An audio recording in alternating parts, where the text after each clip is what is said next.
Okay, take two of telling the story. So,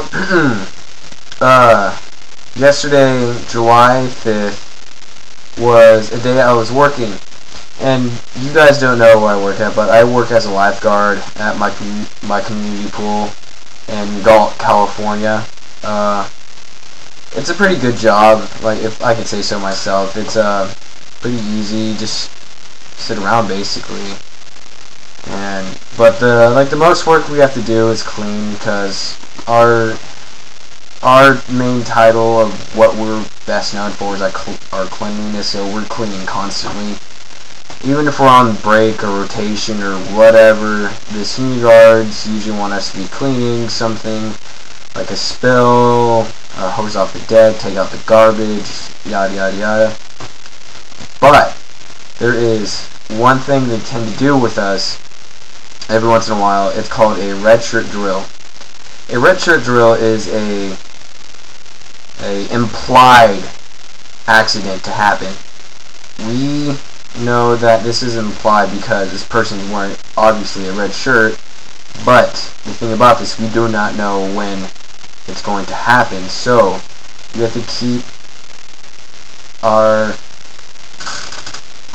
God damn it. Alright guys, I have to pause it. Sorry about that, I had a phone call I had to deal with. Again, that's the reason why I had to restart, but no, I'm going to keep going on. But yeah, the red shirt drill is to keep the lifeguards on their toes, to make sure that,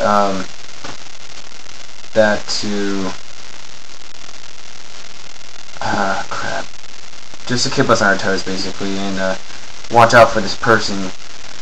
What happens is that we get graded on how we perform in different categories, such as the entry, if we activated the AP, if we had our equipment, how many people were there, if we got the backboard, how fast we did it, how efficient we did it, how we did crowd control, all that good stuff.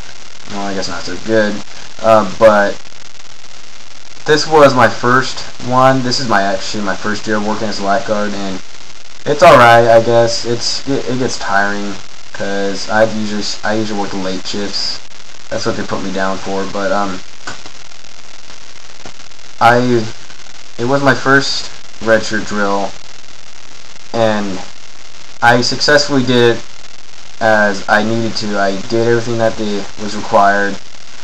But the thing though is I made a few mistakes when I was doing this, such as I responded a little bit late than usual, what most lifeguards do. I responded like 3 seconds later than usual. And the entry I did was not the proper entry I did. I did I don't remember what it's called, but it's basically when you just step off the deck and scissor kick in, basically, besides doing a sliding, because if you do a scissor kick, it will create a wake, and that wake will put force onto that person, and their neck could get even worse. And then that was one bad thing. Again, then the third one was strapping in the person when we were getting the arm straps, which it starts from the chest, arms / waist, and down to the feet. When we were doing the arms, we didn't get the arms completely in there, so they were kind of stuck out like a chicken wing, kind of, I guess you can say that. And then we successfully got her out. I did what we were supposed to do. We checked for the ABCs, which is basically the airway, breathing, and consciousness. I think, let's see if I don't remember that well. Which basically you have to put your face next to their face, see if you can breathe, and put your finger on their pulse, see if they're still alive, basically.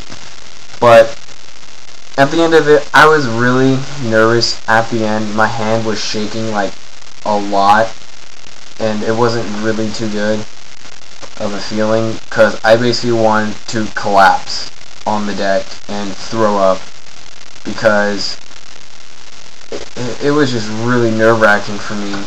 And when I got home that night, I couldn't stop thinking about it, thinking, what if this was a real-life situation? What if this person got paralyzed because of my fault, and I couldn't sleep, whatsoever. I'm still awake from yesterday, and I haven't gotten any sleep at all. And I felt like I was gonna throw up throughout the night, just because I couldn't get this thought out of my head. And so that's basically what my day was. That was one of my adventures that I had during my summer break, and it was just really bad for me, I guess. But that's just one of my stories for now. I'll tell you guys the other two in the next video.